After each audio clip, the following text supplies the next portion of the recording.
Մամային եմ փորձում։ Անծանոթ համարով զանգում եմ իրան, ներկայանում եմ որպես ոստիկանության աշխատակից։ Տեսնենք ինչա պատասխանում իմ հետ կապված հարցերին, գնացինք։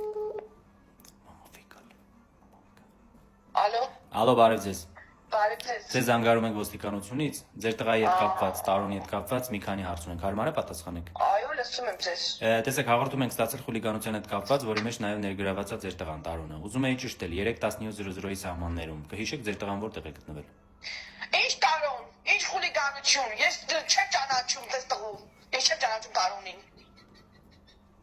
Ես չգիտեմ ինքը ով է, ես ասկի ամուսնացած չեմ եղել, այդ բանը չեմ ունեցել, որ ամուսնանամ, տղա ունենամ։ Որտեղ ես խուլիգանություն անի, թող խուլիգանություն անել, ամեն օր պերեդաճի կտանեի։ Տիկին, մենք տեղեկություն ունենք կոնկրետ, որ Տարոնը ձեր տղան է, խնդրում եմ։ Չէ, սխալվում եք։ Դու գիտես ում եք զանգել, տղա ջան, պարոն ոստիկան, դու գիտես ում եք զանգել։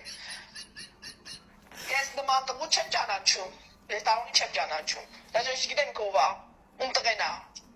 Լավ, ուրեմն մենք կմոտենանք տեղում կհասկանանք։ Հայ, մի բան էլ ասեմ ձեզի, պարոն ոստիկան։ Օգտվելով առիթից, ուզում եմ հարևանից երեխեքի փուռը տամ։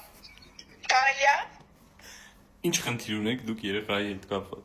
Ինձ շատ են անհանգստացնում երեխաները, այս ծառպատից այն ծառ են թռնում, այն ծառից այն պատ են թռնում։ Ես ուզում եմ իրանց գակ տեղում իրանց հարցերը լուծել։ Ինձ չանհանգստացնեն։ Տիկին ջան, ճիշտ ասած մենք ձեզ չանհանգստացնի։ Մենք ձեզ Այս համարը մոռանում ես այդ չզանգում։ Համարին, հասկացա՞ք։ Ալո, Տիկին։ Ալո։